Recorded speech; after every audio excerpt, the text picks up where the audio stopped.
All right. Aswand, Cruickshank, your one and only Move Swiftly speaker, checking in for a daily Move Swiftly thought, giving you a perspective on teamwork that you will not get anywhere else. Bringing it to the car today, as I do every now and then. Normally, if you keep up with these videos, I normally shoot these videos right after a run. So my energy and, I'm just fresh off it. My mind is thinking clear, but, just sometime every once in a while, it's not that I'm not running this morning. I just woke up really, really early and I got the juices flowing early today. So I figured, hey, why not just go ahead and record one on the way to the gym, because it's just early and I'm feeling it.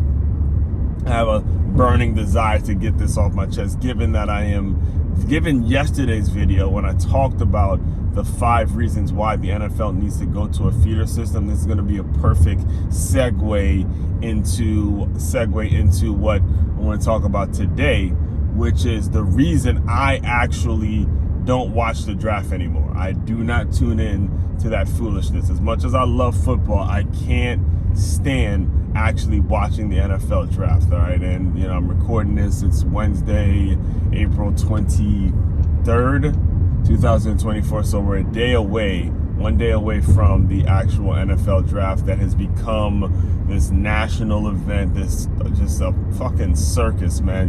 This media circus where you got guys projected here and you got all these quote unquote experts talking about this one getting traded, and there's just all the talk about the draft and the hype that goes on behind the NFL draft. It creates so much chaos and it creates such a problem. And the reason, again, like I said, today what we're talking about is the reason I don't watch it. In my opinion, personally, the reason that the game has become so much about the NFL draft and how it's ruined the game is particularly because I believe it was 2012, right? 2012, and again, this was the last time that I watched it, and hopefully, probably most likely the last time I'll ever. I'm not watching no more. I can't take it. Especially now, the fact that I grew up a Washington Redskins fan is kind of the besides the point. However, it does play a role, because this is me not looking at it necessarily from the businessman lens or the player's lens. This is me looking at it from the fan experience. All right, I grew up, growing up in Silver Spring, Maryland. It's a die-hard Washington Redskins fan. Now they're known as the Washington Commanders. They changed their nickname, right? And I believe, if I'm not mistaken, it was 2012. I believe it was 2012 in which the Redskins made a blockbuster trade, and they basically traded their entire franchise to the St. Louis Rams to go and get the number 2 pick of that NFL draft. All right, and as many football aficionados know, they went and they got RG3, and RG3 set the world, just set it on fire, lit it up. His rookie year, I believe he was the rookie of the year. He maybe won rookie of the year that year.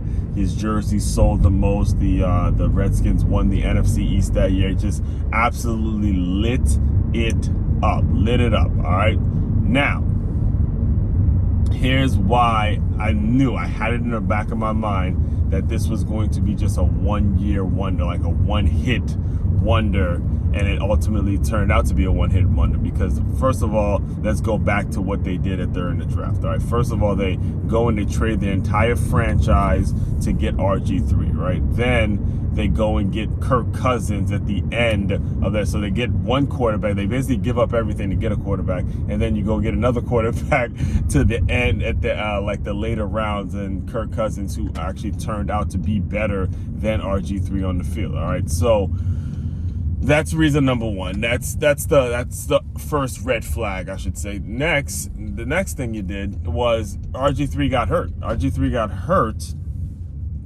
He got hurt twice going into the playoffs that year, and Kirk Cousins actually was the quarterback that took the Redskins to the NFC, took the Redskins to the playoffs, and there was no, you didn't need to play him right away. But again, you play RG3 for the playoff game. You see he's actually hurt. Like, he's actually I mean, he's walking, he's barely able to walk. You keep him in the game, and then he ends up damaging his ACL even more, all right?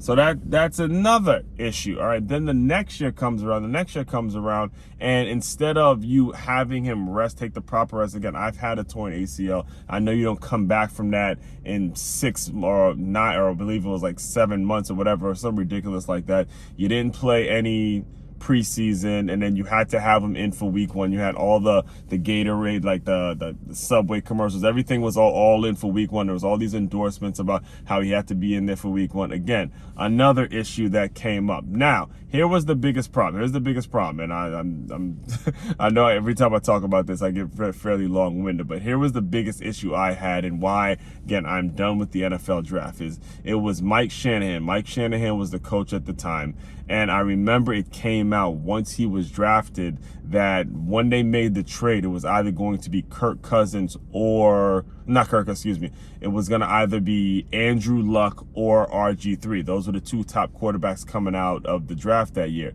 So if you're going to give up your entire franchise, right, and just give away everything, they gave pretty much everything they had to the St. Louis Rams for that pick, you shouldn't have had the option. You shouldn't have said, oh, well, it's either Andrew Luck or RG3. It's either one of the two. It's either, if you don't get the number 1 pick, keep your spot where you were, and then you still would have had, obviously, somebody that you were really big on, which was Kirk Cousins. You still would have been able to get him during the later rounds and not have to get all the hype with RG3 and things like that. All right, so that's why, again, I grew up, again, DMV area. The Washington Redskins are, again, currently the Washington Commanders, makes the second most money in the entire league. Second, I believe, only to the Dallas Cowboys. And when you see the way money is ruining the game, the way money is used, and you put money in the wrong people's hands and they're not using it the right way, eventually I just got to be one of the people, if I'm going to be talking about,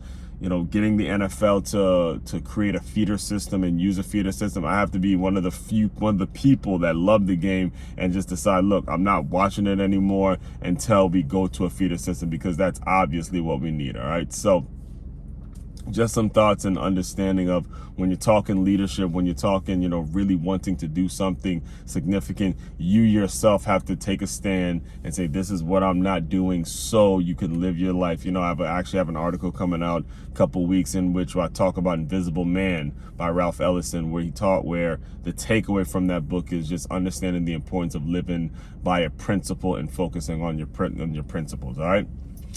Main website to check out to dive deeper into my work, makeyourmove.com. That's MakeYamove.com. One-stop shop for all your teamwork and your self-development needs. Aswand, Cruickshank, your one and only Move Swiftly speaker. Check it out. You guys continue to move swiftly. We will talk more soon.